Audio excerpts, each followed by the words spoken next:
রাজু ইসলাম রাজু লিখেছেন, কাউকে ভালোবাসলে তাকে পাওয়ার জন্য কি আল্লাহর কাছে দোয়া করা যাবে? ভাই রাজু ইসলাম, কাউকে যদি আপনি ভালোবাসেন, কাউকে পছন্দ করেন, বিয়ের আগে যে পছন্দ করাটা, এই পছন্দ করা এক জিনিস আর ভালোবাসা আরেক জিনিস।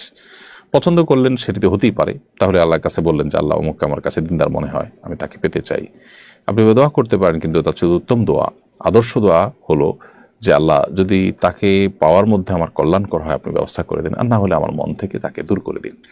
এটি হলো সবচেয়ে আদর্শ দোয়া, সবচেয়ে সঠিক দোয়া। কারণ আপনি যাকে পাওয়াটাকে গুরুত্বপূর্ণ মনে করছেন, ভালো মনে করছেন, তাকে পাওয়াটা গুরুত্বপূর্ণ নাও হতে পারে, আপনার জন্য বরং ক্ষতিকরও হতে পারে। সে বিষয়টি আমাদের মাথায় থাকতে হবে। আর বিবাহের আগে এই তথাকথিত ভালোবাসা কারোর প্রতি, এটা হারাম। অতএব পছন্দ হওয়া কোনো কারণে তার সম্পর্কে জানলেন, জানার সুযোগ হয়েছে, কাকতালীয়ভাবে জেনেছেন, সেই জায়গা থেকে আপনি তাকে পছন্দ করেন, সেটা ভিন্ন বিষয়। কিন্তু তাকে রীতিমতো ভালোবাসেন, স্বামী স্ত্রীকে যেরকম ভালোবাসে সেরকম ভালোবাসেন, তাকে ফিল করেন, এবং আপনি এই পছন্দ হওয়াটাকে আরো ডিপ লেভেলে নিয়ে গেছেন, তো সেটা অবশ্যই গুনাহের কথা, সেটা কিন্তু জায়েজ নয়। নাপাক অবস্থায় কি? এরপর তানজিলা ইসলাম আপনি লিখেছেন, আমরা জানি অ্যালকোহল সমৃদ্ধ খাবার খাওয়া নিষিদ্ধ, কিন্তু ব্যবহারের জন্য উপাদান হিসাবে থাকলে সেসব প্রসাধনী ব্যবহার করা জায়েজ হবে কিনা, যেমন লোশন, ক্রিম বা স্নো। বোন তানজিলা ইসলাম, আমরা যে সমস্ত প্রসাধনী ব্যবহার করি, এই প্রসাধনীগুলোতে অনেক প্রসাধনীতে হারাম উপাদান রয়েছে, যেগুলো ব্যবহার করা আমাদের জন্য জায়েজ নয়। ইহুদিদের যে সমস্ত প্রতিষ্ঠানগুলো আছে, এই প্রতিষ্ঠানগুলোর ভিতরে সবচেয়ে বেশি প্রতিষ্ঠান হলো এই প্রসাধনী রিলেটেড।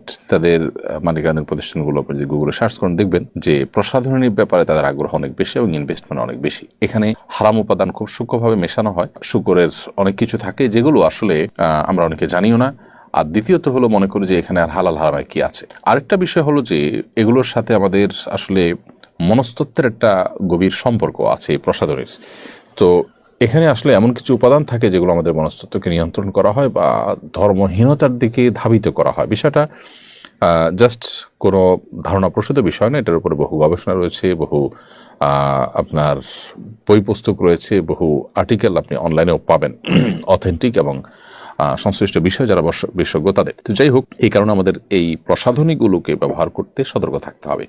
অ্যালকোহল বিষয়ে আপনি যেটা জানতে চেয়েছেন সুনির্দিষ্ট করে, সেটার উত্তর আমরা বলতে চাই, অ্যালকোহল কিছু আছে জাস্ট কেমিক্যাল টাইপ, এটা আসলে খাবারের জন্য নয়। সেটা যদি থাকে তাহলে সেটা ব্যবহার করাকে আরব উলামায়ে কেরাম জায়েজ বলেছেন, সৌদি আরবের উলামায়ে কেরাম জায়েজ বলেছেন। শেখ মোহাম্মদ সালেহ আল মুনাজ্জিদ হাফিজাহুল্লাহ ইসলাম কিউয়েতে এবং অন্যান্য উলামায়ে কেরাম তারা এটিকে জায়েজ বলেছেন, বিকজ এটি আসলে পান করার যে অ্যালকোহল, মাদক, সেটি তার আওতায় নয়, এটি জাস্ট একটা কেমিক্যাল এবং এটি পান উপযোগী না। অতএব এটি থাকলে সেটি নাজায়েজ হবে না। তবে নাজায়েজ হওয়ার অন্য কোনো কারণ আছে কিনা প্রসাধনীতে, সেটি আমাদের দেখতে হবে।